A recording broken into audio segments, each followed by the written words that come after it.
May 29 ഇന്നത്തെ daily reflection ശരിയായ സഹിഷ്ണുത തലക്കെട്ടോടുകൂടി മൂന്നാം പാരമ്പര്യത്തെക്കുറിച്ച്.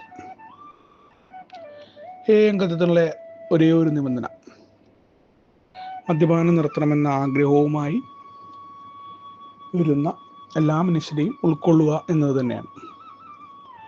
അതുതന്നെയാണ് എന്നെയും എയിൽ മറ്റു മനുഷ്യർ ഉൾക്കൊള്ളാനുള്ള കാരണമുണ്ടായത്. അപ്പോൾ ആൽക്കഹോളിക്സ് അനോണിമസിന് വലിയ നിയമങ്ങളും വലിയ നിബന്ധനകളും ഇന്ന ആളുകളെ പറ്റത്തുള്ളൂ, ഇന്ന കാര്യങ്ങൾ വേണം എന്ന് പറഞ്ഞാൽ ഞാനൊന്ന് മദ്യാസക്തന് ആൽക്കഹോളിക്സ് അനോണിമസിൽ നിൽക്കാനായിട്ട് സാധിക്കുമായിരുന്നില്ല. നിരവധി കാര്യങ്ങൾ പഴമക്കാരായ മനുഷ്യർ എന്നെ സഹിച്ചിട്ടുണ്ട് എന്നുള്ളതാണ് കുറേ കാര്യങ്ങളിൽ. അപ്പം അതേപോലെ ഈ ശരിയായ സഹിഷ്ണുത എനിക്കുണ്ടോ എന്നതാണ് ഇതിൻ്റെ പരിശോധന. വരുന്ന അംഗങ്ങളെ അവരുടെ ജോലിയുടെയോ അവരുടെ മറ്റേതെങ്കിലും കാര്യത്തിൽ ഞാൻ അവരെ അളക്കുമ്പോൾ എവിടെയാണ് ഈ പാരമ്പര്യങ്ങൾ ഞാൻ പാലിക്കുന്നത് എന്നുള്ള ചോദ്യം എന്നോട് ചോദിക്കുന്നുണ്ട്. ആത്മപരിശോധനയാണ് പ്രോഗ്രാമിൻ്റെ അടിസ്ഥാനം എന്ന് പറയുമ്പോൾ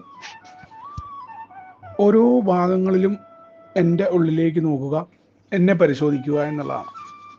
മൂന്നാമത്തെ പാരമ്പര്യത്തിൻ്റെ ഏറ്റവും പ്രധാനപ്പെട്ട ഒരു ചോദ്യം തന്നെ മറ്റു മനുഷ്യരെ അവരായി ഉൾക്കൊള്ളാൻ എനിക്കിന്ന് സാധ്യമാണോ എന്ന് ചോദിച്ചാൽ തീർച്ചയായിട്ടും ആൽക്കഹോളിക്സ് അനോണിമസിൻ്റെ ഉള്ളിൽ ഞാനത് സാധ്യമാക്കണം എന്നത് തന്നെയാണ്. അവിടെ വരുന്ന ഒരു മനുഷ്യനെയും വിധിക്കാനോ ആ മീറ്റിംഗ് ഹാളിലിരിക്കുന്ന ആളുകളെ ഏതെങ്കിലും തരത്തിൽ അവർക്ക് വിലയിടാനോ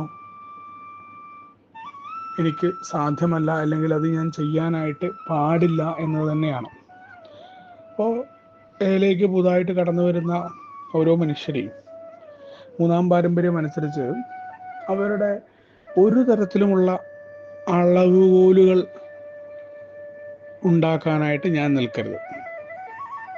അവിടെ ഏറ്റവും പ്രധാനമായിട്ട് ഒരാൾ മീറ്റിങ്ങിലേക്ക് കടന്നു വരുമ്പോൾ അയാളെ ഏത് രീതിയിലായിരിക്കണം അയാൾ പ്രോഗ്രാമിൽ നിൽക്കേണ്ടത് എന്നോ അയാളോട് ഏതെങ്കിലും തരത്തിലുള്ള നിർദ്ദേശങ്ങൾ പറയാനോ എനിക്ക് സാധ്യമാണോ? ഒരിക്കലുമല്ല. കാരണം അയാളുടെ കുഴപ്പങ്ങൾ അയാൾ തിരിച്ചറിഞ്ഞ് അയാൾ തന്നെ അതിൻ്റെ പരിഹാരം കണ്ടെത്തി കഴിഞ്ഞാലേ കാര്യമുള്ളൂ. പലപ്പോഴും ആദ്യകാലത്തൊക്കെ പ്രോഗ്രാമിൽ വരുന്ന പുതുതായിട്ട് കടന്നു വരുന്ന ആളുകളുണ്ട്, പല രീതിയിലുള്ള മനുഷ്യരുണ്ട്. അവർക്ക് ഏടെ കാഴ്ചപ്പാടോ അല്ലെങ്കിൽ ഏയിൽ നിൽക്കാനോ സാധ്യമാവാറില്ല. അവർ ഏടെ തത്വങ്ങളനുസരിച്ചിട്ടോ അല്ലെങ്കിൽ ഏതിനെ കുറിച്ച് മനസ്സിലാക്കാനോ പറ്റാതെ അവരുടേതായ രീതിയിൽ പ്രവർത്തിക്കുകയും വീണ്ടും വീണ്ടും മദ്യത്തിലേക്ക് നടന്നു പോകുന്ന കാഴ്ചയും കാണാനായിട്ട് പറ്റാറുണ്ട്. സ്വാഭാവികമായിട്ട് നമ്മളെ സംബന്ധിച്ചിടത്തോളം നമുക്ക് ദേഷ്യം വരികയും അല്ലെങ്കിൽ നമ്മൾ അവരെ വിധിക്കുകയും ചെയ്യും. പക്ഷേ പ്രോഗ്രാം നമ്മളോട് കൃത്യമായിട്ട് അല്ലെങ്കിൽ പാരമ്പര്യങ്ങൾ നമ്മളോട് ചോദിക്കുന്നില്ല. അത്തരത്തിലുള്ള വിധി പ്രസ്താവങ്ങളും കാര്യങ്ങളും നടത്താനുള്ള യോഗ്യത എന്താണ്? നമ്മളും ഇതേ രീതിയിൽ മറ്റു പല ആളുകളും നമ്മളെ വിലയിരുത്തിയതല്ലേ ഈ പ്രോഗ്രാമിൽ വരുന്നതിന് മുന്നേ. അപ്പോൾ കുടിയൊക്കെ നിർത്തിയത് എന്തൊക്കെയോ ആയി എന്ന തോന്നൽ തന്നെയാണ് പലപ്പോഴും എന്നെ സംബന്ധിച്ചിടത്തോളവും ഈ പറയുന്ന മറ്റുള്ള ആളുകളെ വിധിക്കുക, അവരെക്കുറിച്ചുള്ള വിലയിരുത്തലുകൾ നടത്തുക, ഇത്തരം കാര്യങ്ങളിൽ ഉണ്ടാവുന്നത് എന്നുള്ള തോന്നലുകൾ. അപ്പോൾ അത്തരം ഒരാൾക്ക് വേണ്ടി വേറൊരാൾക്ക് വേണ്ടി ഷെയർ ചെയ്യാൻ പോലും എന്താണ് എൻ്റെ യോഗ്യത എന്നാണ്. ഞാൻ എൻ്റെ അനുഭവവും ശക്തിയും പ്രതീക്ഷയും അല്ലാതെ കുടി നിർത്താനായി വരുന്ന ഒരാൾക്ക് മീറ്റിങ്ങിൽ അയാളുണ്ട് എന്ന് പറഞ്ഞിട്ട് ഉപദേശങ്ങൾ കൊടുക്കാനോ നിർദ്ദേശങ്ങൾ കൊടുക്കാനോ മുന്നേ കടന്നുപോയ ആൾ എന്ന നിലയ്ക്ക് പോലും എനിക്ക് യഥാർത്ഥത്തിൽ യോഗ്യതയില്ല എന്നാണ് പറയുന്നത്. എൻ്റെ പണി എന്ന് പറഞ്ഞാൽ എൻ്റെ സുബോധത്തെ ഞാൻ എങ്ങനെയാണ് ഇന്ന് കൊണ്ടു നടക്കുന്നത് എന്ന കാര്യമാണ് മീറ്റിങ്ങിൽ പറയേണ്ടത്. മറ്റാ പുതുമക്കാരൻ ഏത് രീതിയിൽ പ്രവർത്തിക്കണം അല്ലെങ്കിൽ അയാൾ ഏത് രീതിയിൽ പ്രോഗ്രാം മനസ്സിലാക്കണം, അയാൾ പതുക്കെ മനസ്സിലാക്കിക്കോളും അയാളുടേതായ രീതിയിൽ. മറ്റത് ഞാൻ കരുതുകയാണല്ലോ ഞാൻ ഡയറക്ടറാണ് എന്ന ചിന്ത ഉണ്ടാകുമ്പോൾ, അല്ലെങ്കിൽ ഞാൻ വിചാരിച്ച പോലെയാണ് മറ്റുള്ളവർ ഉണ്ട്, അല്ലെങ്കിൽ ഞാൻ വിചാരിച്ച പോലെ മറ്റുള്ളവർ വരണമെന്ന ആഗ്രഹവുമാണ് മറ്റുള്ള മനുഷ്യരെ ആ രീതിയിലേക്ക് വരാനുള്ള എൻ്റെ ഷെയറിങ്ങിൽ പോലും ഇരിക്കാറ് പണ്ട് കാലത്ത് എന്നുള്ള ഓർമ്മപ്പെടുത്തലും.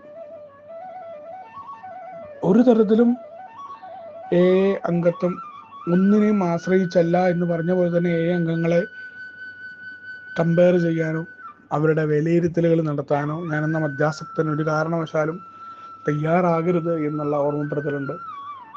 ശരിയായ സഹിഷ്ണുത ഇപ്പോഴും കടന്നു വരാത്ത ഓരോ മേഖലകളെയും കുറിച്ച് ആൽക്കഹോളിക്സ് അനോണിമസിൻ്റെ കാര്യത്തിൽ തന്നെ എത്രയോ തരം കാര്യങ്ങളിൽ എനിക്ക് ബോധ്യപ്പെടുത്തുന്നുണ്ട് എന്നുള്ളതാണ്.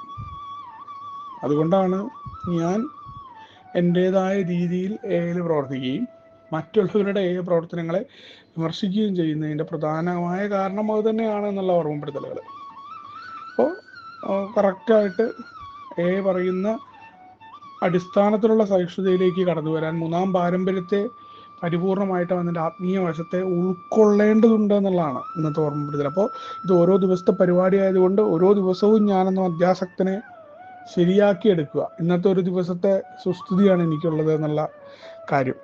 ഞാൻ അതിലേക്ക് വരണം എന്നുണ്ടെങ്കിൽ ഞാൻ എന്നോട് തന്നെ പറഞ്ഞുകൊണ്ട് ആ മനോഭാവത്തിലേക്ക് ആദ്യം എത്തുകയും അത് മറ്റൊരു വ്യക്തിയുമായിട്ട് ഏറ്റു പറഞ്ഞുകൊണ്ടൊക്കെ എനിക്ക് ആ മൂന്നാം പാരമ്പര്യത്തിൻ്റെ അടിസ്ഥാനത്തെ കുറേശ്ശെയായിട്ട് പരിപൂർണമായിട്ട് എടുക്കാനില്ലെങ്കിലും ആ ഞാൻ ചെയ്യുന്ന പ്രവൃത്തി തെറ്റാണെന്നുള്ള ബോധ്യമെങ്കിലും ആ ശരിയായ സാക്ഷരത എനിക്ക് കടന്നു വന്നിട്ടില്ല എന്നുള്ള ഓർമ്മപ്പെടുത്തൽ തന്നെയാണ് ഇന്നത്തെ ഡെയിലി റിഫ്ലക്ഷനും കടന്നു വരുന്നത്. നമുക്ക് ഒരുമിച്ചുകൊണ്ട് പറയുന്ന അടിസ്ഥാനത്തിൽ മുന്നോട്ട് പോകാം. ശുഭദിനം, സുപ്രഭാതം.